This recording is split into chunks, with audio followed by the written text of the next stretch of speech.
I had a few questions for you men. One question is regarding Noah's Ark. Regarding Noah's Ark, why didn't the animals, I just want the middle section to answer, only the middle section. Why didn't, when Noah got all the animals in the ark, how come the tigers and the lions didn't start to eat all the other animals on the ark? Why didn't the animals eat the other animals? Why didn't the carnivore animals eat the plant eater animals or whatever? Why didn't they attack each other? Why? Go ahead. Your answer is? Because all the animals were vegetarian. Very good. You heard it. All the animals were vegetarian. Give me that, Captain. Genesis 1 and 30. Very good. Very good. You know there's some Israelites that can't answer that question.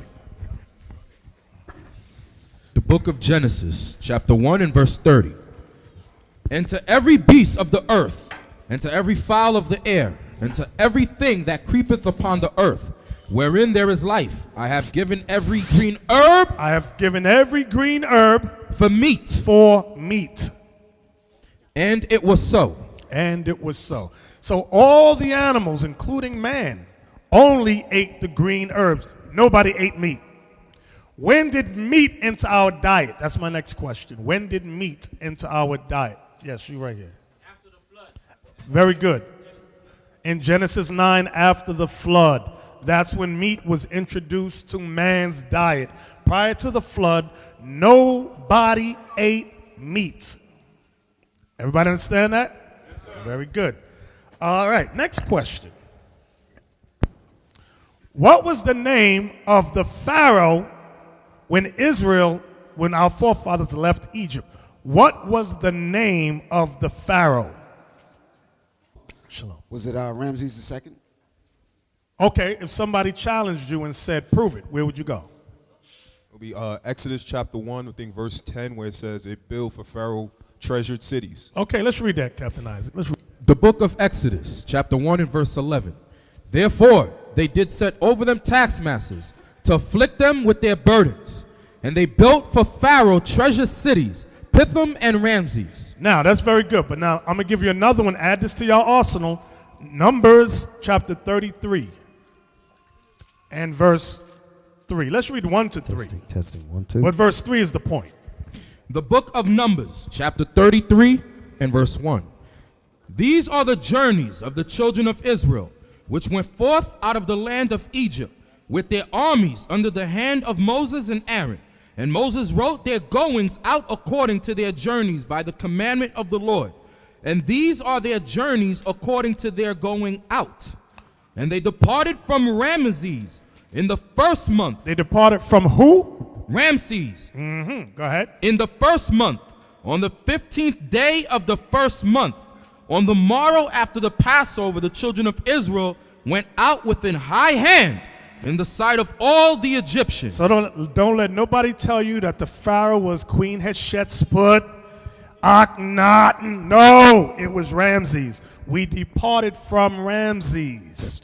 That was the Pharaoh during the beginning of the 19th dynasty. Now, my next question.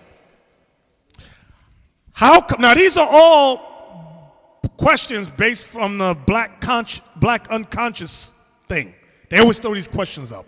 How come there's no bones or tombs of the kings of Israel to be found?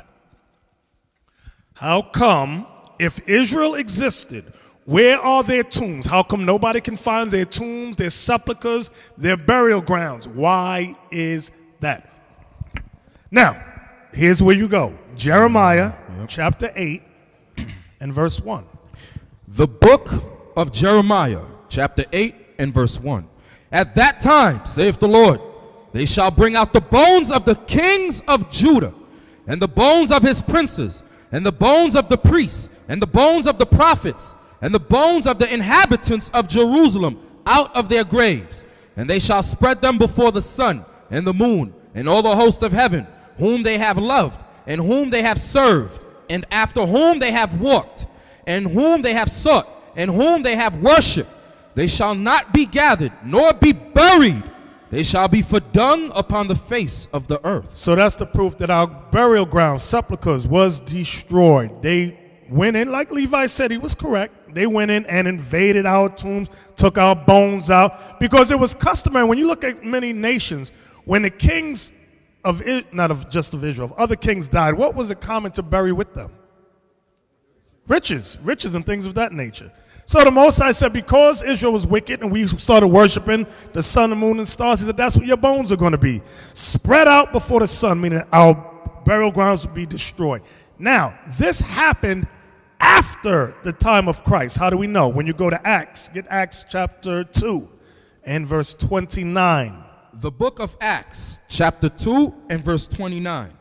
Men and brethren, let me freely speak unto you of the patriarch David, that he is both dead and buried, and his sepulchre is with us unto this day. So David's sepulchre, his graveyard, his tomb was there during the time of Peter and them.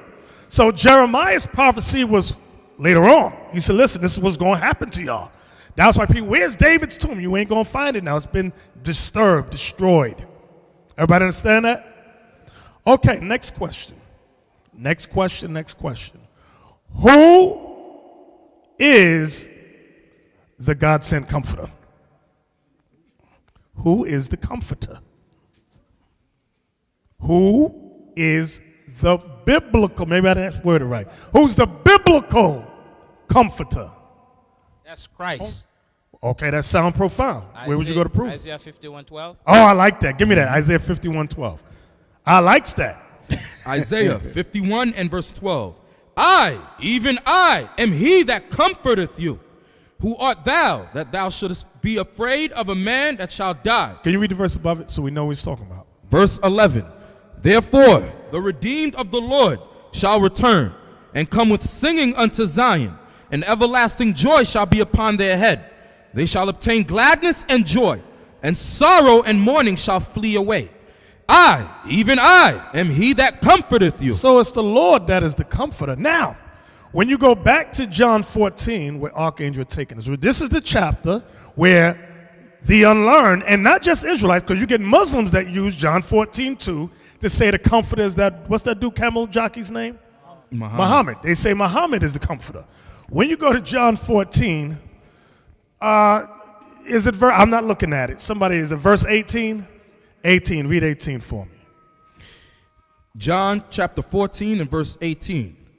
I will not leave you comfortless. I will come to you. You stressed the wrong word. Stress the correct word, Isaac. I will not leave you comfortless. I will come to you. So who is the I, brothers? Christ. That's the Lord that Isaiah 51 was making reference to. So the Lord is the comforter. So you got Isaiah 51:12. Now before you go to Isaiah 51:12, cut them right here in the very chapter. Don't leave the chapter. Stay right there. Go to verse 18. That cuts them. Then you go to Isaiah 51:12. Then you go to Romans 15:4. Let's go there. The book of Romans, chapter 15 and verse 4. For whatsoever things were written aforetime were written for our learning, that we through patience and comfort of the scriptures might have hope. Very good, very good. Next question. Somebody says God only deals with their camp. If you're not in their camp, it's not of the Lord. Where would you go to destroy that stupidity? You hear that stupidity? Now that is some stupid and evil talk. Remember my question. You have certain people, certain camps that say if you are not in their camp, you're not the elect, God is not dealing with you. You can use Revelations 2, how he goes into the 7 churches. There were some churches that were doing evil, and he was still dealing with them. Very good. That's good. I like that, but there's another one that gets right to the point. Give me Luke 9. Mark 9. Give me Mark 9. 38 to 41. Mark chapter 9, 38 to 41. So what Jonah said is absolutely correct, is good. Revelation 2. Let's read that. Mark 9, 38. The book of Mark, chapter 9, verse 38. And John answered him, saying, Master, we saw one casting out devils in thy name, and he followeth not us. He followeth not us. He's not with our camp, with our group. Go ahead. And we forbade him, because he followeth not us. And we made him stop doing that, because he doesn't follow our camp. Go ahead. But Jesus said, Forbid him not, Christ said, forbid, don't stop them. Go ahead. For there is no man which shall do a miracle in my name that can lightly speak evil of me. Go ahead. For he that is not against us is on our part. Christ let them know, whoever's not against us is for us. Y'all understand that? Was that down to 41? Go ahead, go ahead. For whosoever shall give you a cup of water to drink in my name, because ye belong to Christ, verily I say unto you, he shall not lose his reward. Letting you know people going to get their reward. Just because you're not in a particular camp does not mean the Lord is not dealing with that camp. Did I say that right? Okay. I hear some stupidity out there. Some of you brothers might be falling for it. If it's not in this camp, it's not of the Lord. That's an egotistic maniac. Somebody that wants to frighten you to join them. Go ahead, speak. That is exactly what it is, an egotistical maniac, a paranoid, schizophrenic type of person, afraid that he's going to lose members, and he try to use fear tactics and all types of foolishness to get brothers to join him. That's crazy. Exactly. Next question, next and last question. There are many documentaries out there that says the Ark of the Covenant is in Ethiopia. Ethiopians are saying, yes, we have the Ark of the Covenant, but it's secret. We cannot allow you to see it. Is that right or wrong? 2 Maccabees 2, 4, and 7. Let's get that. 2 Maccabees 2, verse 4 and 5. 2 Maccabees, chapter 2 and verse 4. It was also contained in the same writing that the prophet, being warned of God, commanded the tabernacle and the ark to go with him as he went forth into the mountain, where Moses climbed up and saw the heritage of God. And when Jeremy came thither, Jeremy is Jeremiah. Go ahead. he found an hollow cave, wherein he laid the tabernacle and the ark and the altar of incense, and so stopped the door. And some of those that followed him came to mark the way, but they could not find it.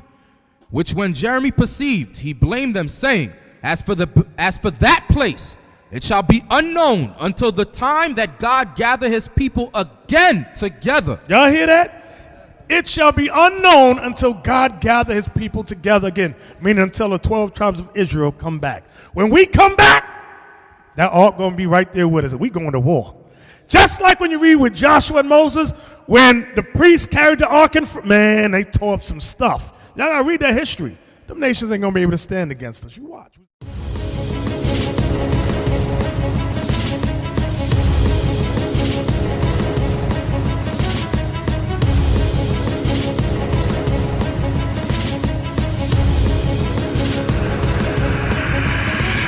Shalom, Israel. I'm Elder Nathaniel of Israel United in Christ. YouTube likes to shut our channels down, as some of you have noticed, ever so often. Subscribing to join IUIC will assure you will always stay connected to our YouTube accounts. We want to do our best to make sure this truth gets out. Please click and join our subscriber YouTube channel called Join IUIC to stay linked to all of our videos. So again, please make sure you subscribe to this and join IUIC channel to get your latest updates from all our YouTube channels. Shalom.